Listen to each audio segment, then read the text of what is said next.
Mes bien chers geekettes, mes bien chers geeks, bienvenue dans un 100% résolument révolutionnaire, puisque nous pourrons suivre la critique de... Alors, attendez, bougez pas, Devil May Cry HD Collection, ainsi que bien évidemment No Life Employee RL, Big Bug Hunter, et une petite nouveauté, mais tout de suite, encore plus révolutionnaire, hein, on commence par des news.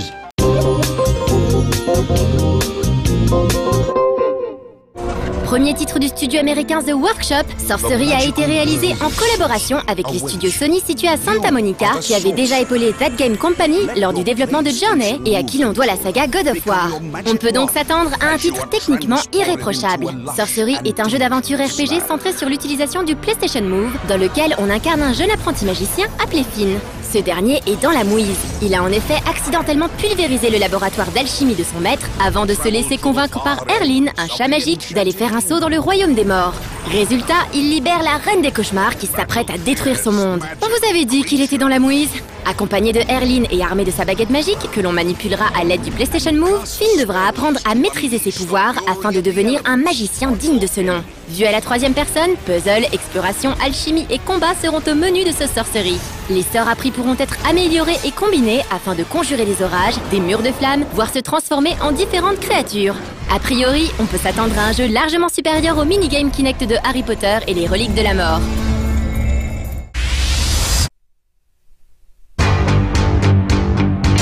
Compte tenu du nombre plutôt important de remakes disponibles sur les PSN et autres XBLA ces derniers temps, on n'est presque pas étonné de voir l'un des beat'em all les plus populaires refaire surface. Baptisé Double Dragon Néon, on retrouve ici les bases du jeu original, avec ses deux protagonistes partant faire la bagarre pour retrouver la jeune donzelle molestée en début de partie. On vous mentirait si l'on vous disait qu'on est impatient de mettre la main sur cette nouvelle version de Double Dragon, mais peut-être que WayForward, le studio en charge du développement, saura nous surprendre en bien.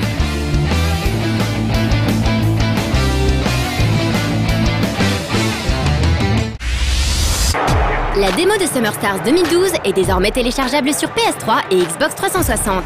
Celle-ci comprendra 3 épreuves distinctes, le 200 mètres, le tir à l'arc ainsi que le VTT, jouable jusqu'à 4 et compatible avec Kinect et le PlayStation Move.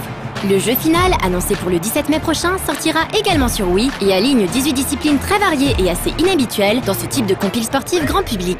On aura ainsi du plongeon, du triple saut, du saut à la perche, ainsi que des défis plus classiques comme le tir à l'arc ou la course.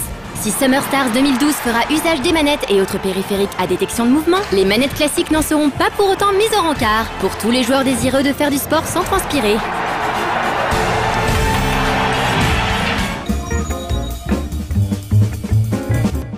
Mais oui, après ces news révolutionnaires, continuons le mouvement, continuons le combat avec un jeu qui va vraiment chambouler, tournebouler tout l'univers, puisqu'il s'agit de Devil May Cry HD Collection. Alors qu'est-ce que c'est que ça? Mais en fait, c'est les 3 premiers épisodes qui sont en version HD, avec de nouvelles petites features, des nouveaux trophées, puisque ça n'existait pas à l'époque où c'est sorti, puisqu'effectivement c'est révolutionnaire dans le sens où c'est une version HD de jeu qui existait déjà il y a un petit moment quand même. C'est vrai que ça a eu son succès à l'époque, et même encore maintenant, on aime bien y rejouer, hein. Mais bon, si on se met à refaire tous les vieux jeux, tout le rétro gaming qui devient du HD, wallons-nous mes enfants, wallons-nous.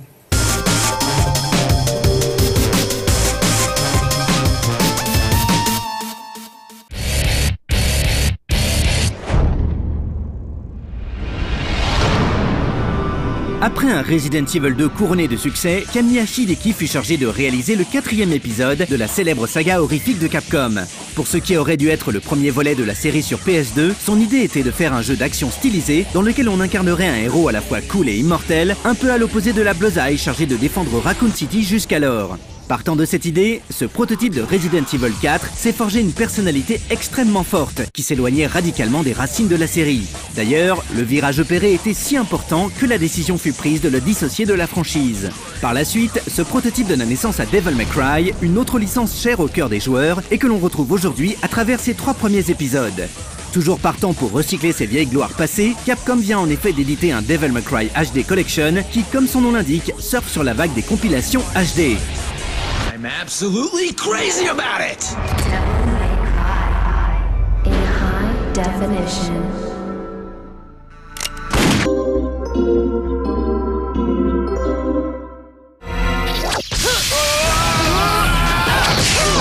S'il y y a bien un aspect sur lequel les fans de Devil May Cry ne fondent plus vraiment d'espoir, c'est incontestablement le scénario.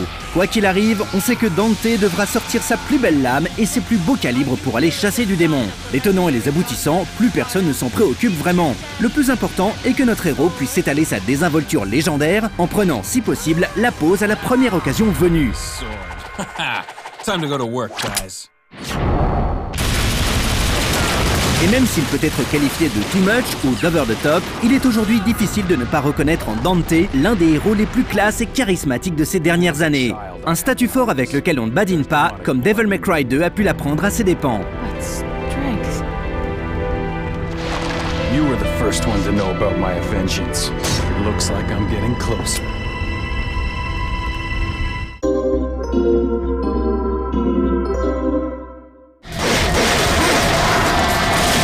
Pour ceux qui ne le sauraient pas, Devil May Cry est le jeu qui a su redonner ses lettres de noblesse au beat'em all.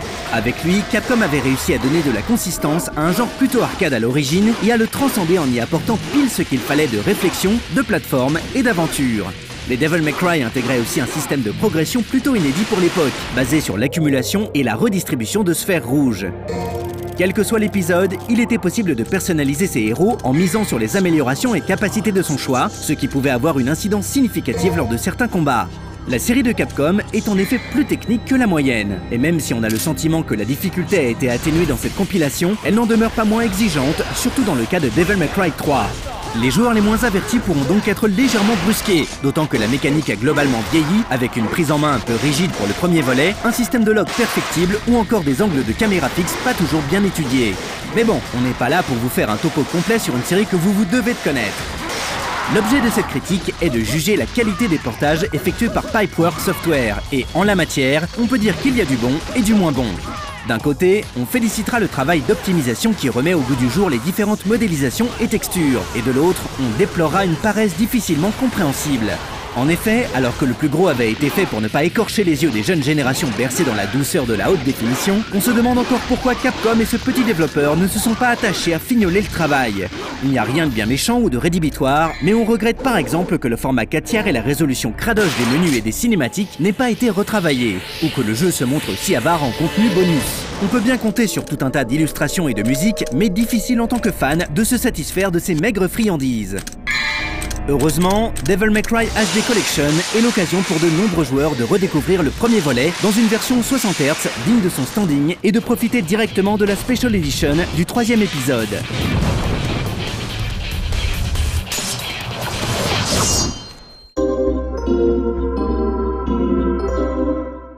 Dante.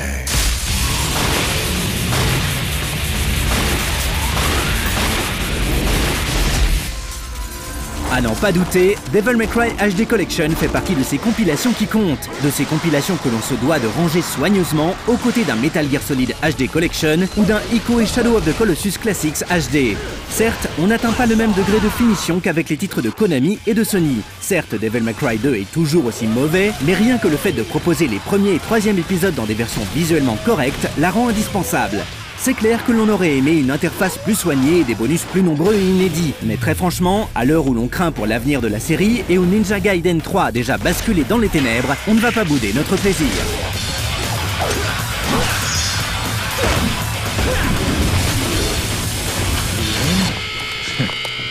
Don't bet on it.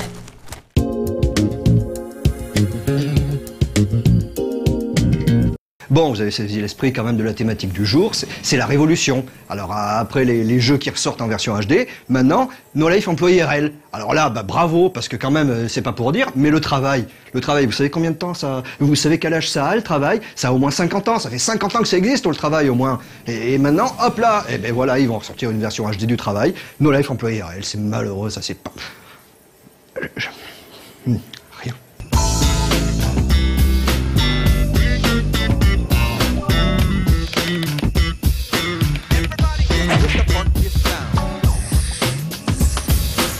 Bienvenue dans No Life Emploi IRL. Nous allons vous présenter un employeur potentiel. Détendez-vous, tout va bien se passer.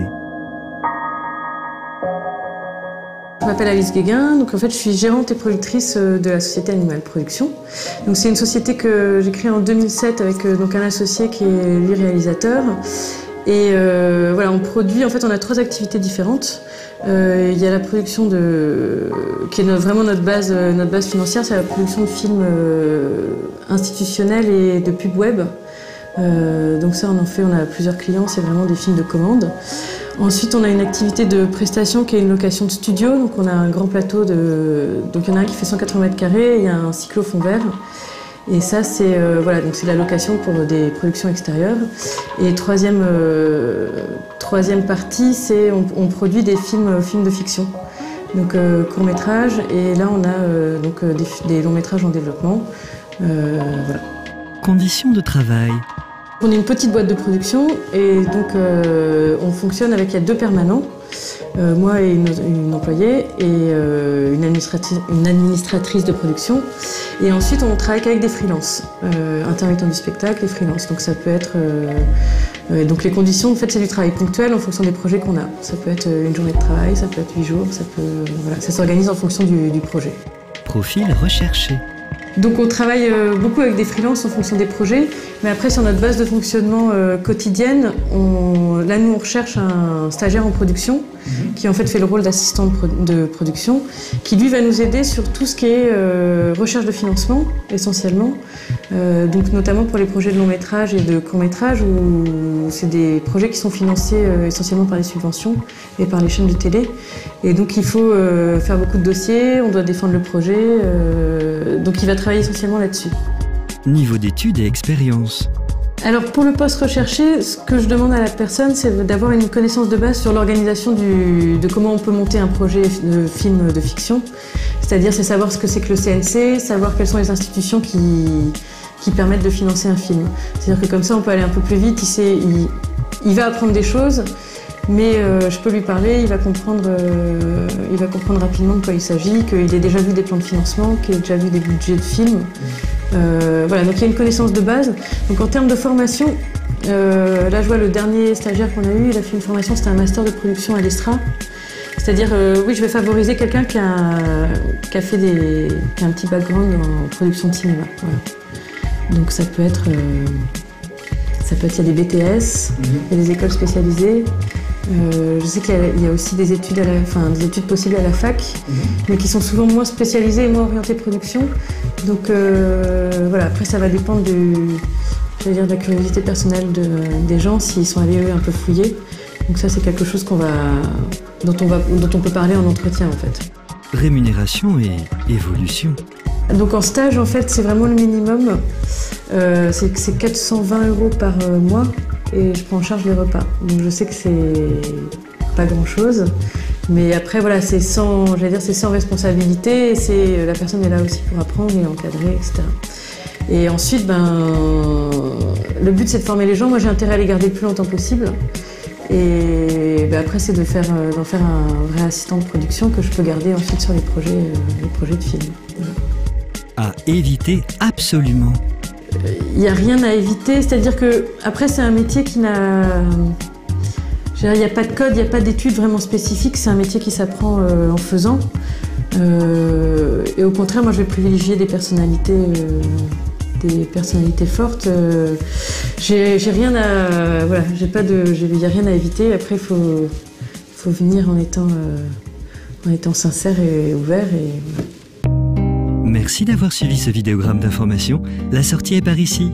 Au revoir, on vous rappellera.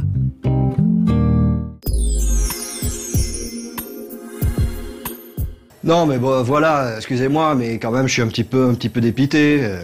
Comme je vous disais, on nous annonce une chaîne qui va de l'avant, et puis bon, un pas en avant, 2 pas en arrière. Bravo, félicitations. Manquerait plus qu'on voit des bugs sur des jeux vidéo. Alors ça, les bugs, combien de temps? Mais depuis combien de temps il y a des bugs sur les jeux vidéo? Ça, je vous le dirai pas parce que je le sais pas.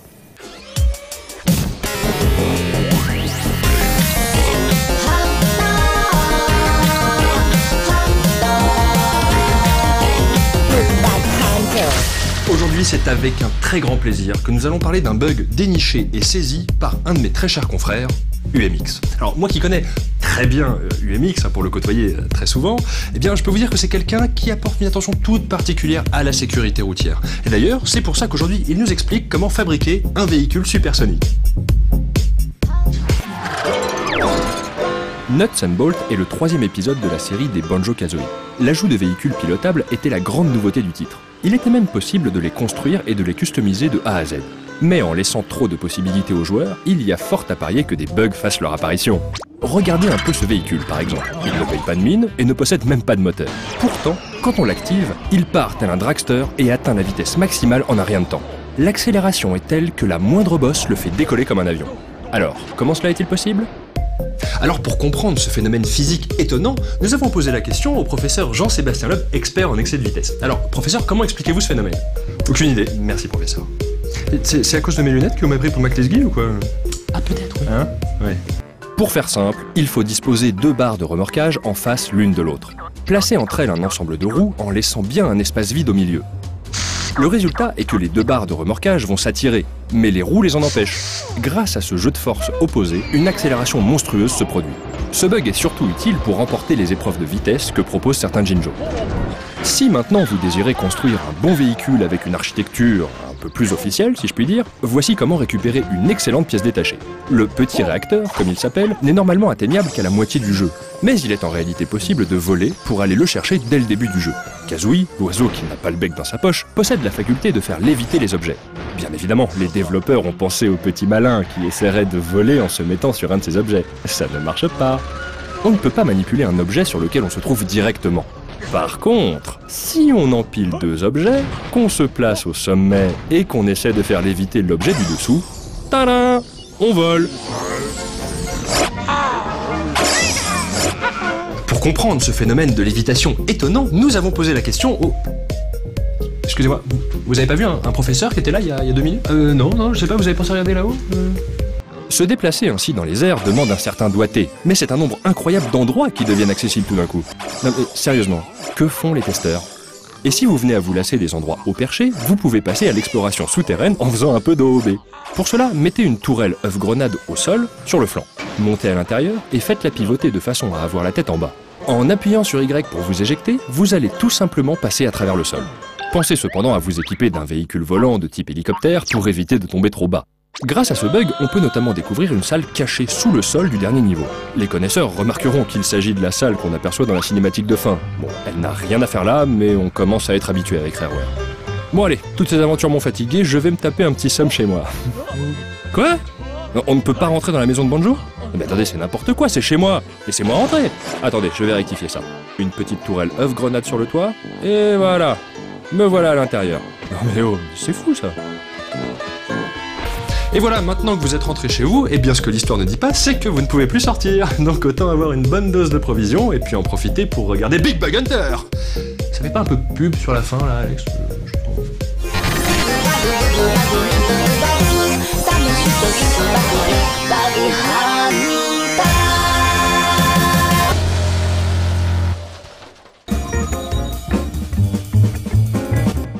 Donc voilà, alors bien évidemment, comme je vous avais annoncé la dernière fois qu'on s'est vu, oui, bien évidemment, moi, mon 100% thématique, je construis tout ça, et puis forcément, il y a une rubrique antithèse.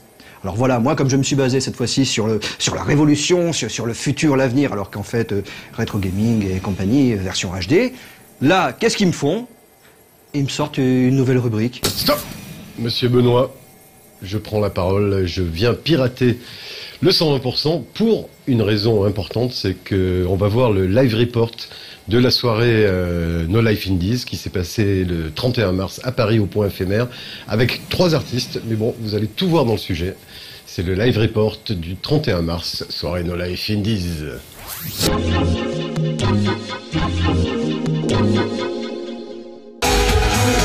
Grande première pour la chaîne, la soirée No Life Indies du 31 mars dernier a eu lieu au Point Éphémère. À l'honneur lors de ce concert, Raoul Signé, D-Damage et 2080. 3 artistes indépendants de la scène électronique française que le public a pu découvrir à l'antenne sur No Life. À la fois planant, agressifs et entraînants, les DJ de la soirée ont su nous présenter leurs univers respectifs, et cela pour notre plus grand plaisir.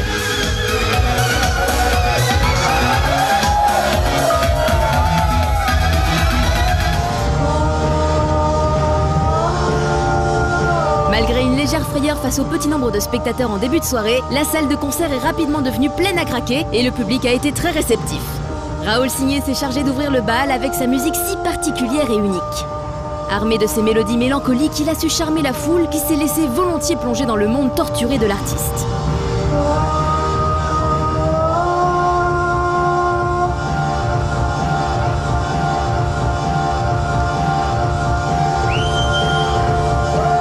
Ouais, bah pour moi super. Franchement, j'ai rien à dire de spécial, c'était impeccable. Alors les gens sont arrivés pendant ton set, t'as pas flippé un peu au début? Il paraît que c'était... Non mais on a tous flippé au début parce que c'était pas super blindé, mais dès que j'ai commencé ça s'est rempli pratiquement au max, donc non, c'était vraiment super soirée quoi.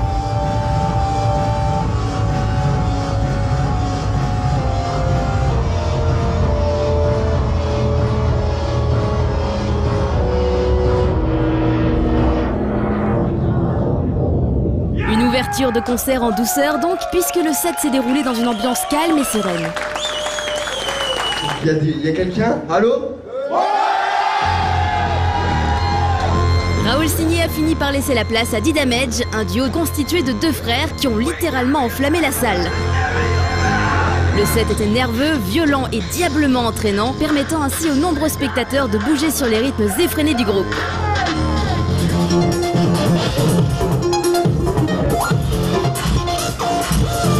Mélangeant chants et mélodies farfelues sur des tempos élevés, les deux frères mixant ensemble se sont rapidement imposés sur la scène du point éphémère. Mon moment préféré pendant mon set, c'est le moment où j'ai mis mes lunettes, parce qu'il faut savoir que je suis toujours sans lunettes sur scène tellement je suis quelqu'un de stressé, je veux pas voir le public. Et sur le dernier morceau, j'ai mis mes lunettes, c'est-à-dire je suis myope comme une taupe. Et quand j'ai mis mes lunettes, j'ai vu un public mais complètement farouche, en train de faire du pogo, sauter dans tous les sens, et c'était hyper impressionnant.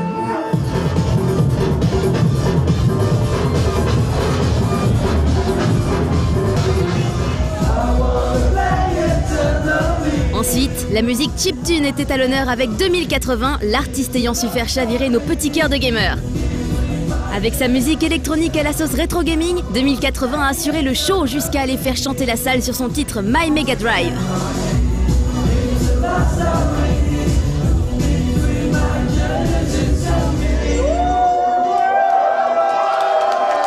Eh ben, le public était génial et j'ai pris énormément de plaisir à jouer ce soir et bah, je suis ravi. Un peu fatigué mais ravi, c'était super.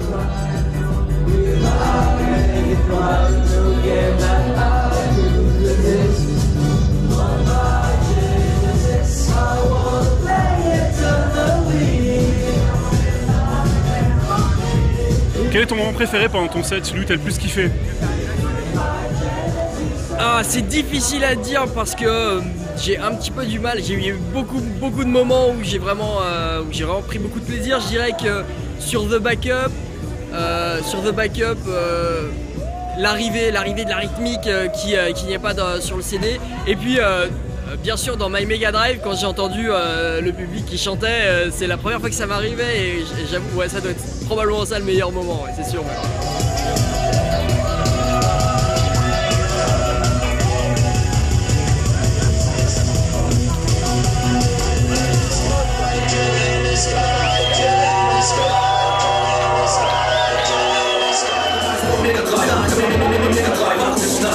Entre les passages de chaque artiste sur scène, c'est Matt Murdock qui a joué les DJ, assurant ainsi les transitions pour ne laisser à personne le temps de refroidir.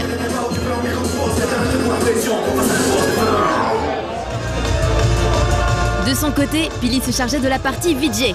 Sur l'écran, il projetait en rythme des extraits de jeux vidéo sélectionnés pour leur aspect très visuel, histoire de ne pas oublier que la soirée appartenait aussi aux gamers. Et aussi, je voulais préciser qu'il y a Billy qui fait du VJing. C'est une technologie complètement dingue, je connaissais pas. VJing, c'est qu'en fait, les vidéos que vous voyez là, c'est lui qui fait ça. Et le truc il les monte bien, en temps réel en fait. Pardon? En temps réel, ouais. Il fait ça en temps réel. Le truc bien, c'est qu'il fait ça à l'aide d'un logiciel, mais qu'il apprend à maîtriser en même temps qu'il fait ça. Mais on pouvait également compter sur la présence de Medoc dans le rôle de l'animateur de la soirée. Ce dernier assurant pleinement son rôle de provider d'entertainment. C'est une nouvelle expérience qu'il est en train de vivre et je suis sûr qu'il le vit bien. Le concert fut une réussite, en particulier pour une première. Chacun des artistes ayant assuré une prestation unique et jubilatoire. Mais si vous n'êtes pas encore convaincu, voici ce qu'en ont pensé les spectateurs. Alors c'était comment? C'était du nickel. Franchement, bien géré, nickel. Y a rien à dire. Ok, quel est le set que t'as préféré? Franchement, D-Damage, celui qui bougeait le plus. Et, celui de Raoul Rinier était bien pour mettre dans l'ambiance, tranquille. Et 2080, en somme quoi. C'était magique. Si vous avez manqué ça, vous avez loupé un truc de ouf. J'ai vu des choses dans ma vie, j'ai entendu beaucoup de toute ma vie, j'ai jamais rien entendu d'aussi génial. Alors comme vous êtes un peu estampillé Keep No Life, est-ce que les gens vont vous croire? Ah bah sans doute. Vous êtes vraiment objectif? Ah totalement, là c'est vraiment 2080, les 3 Endies, c'était magique, il n'y a pas d'autre mot.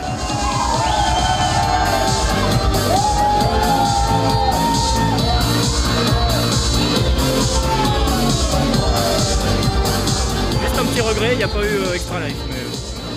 Il n'y a pas eu Extra Life pour une question de temps, je suis un petit peu par Mont et par Vaux en ce moment et j'ai pas eu le temps de le caler dans mon set dernièrement.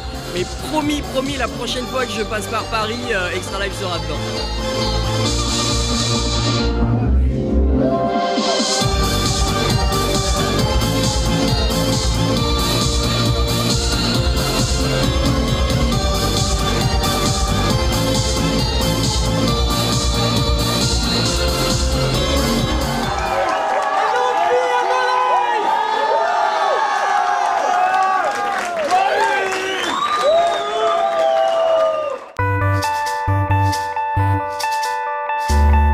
Voilà, comme quand même, il faut bien que je conserve un plateau où je peux faire quelque chose de vraiment révolutionnaire.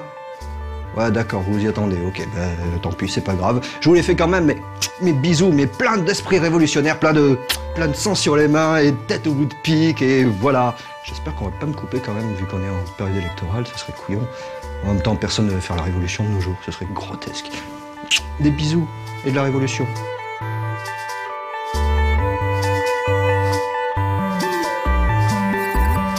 今僕はどうすりゃ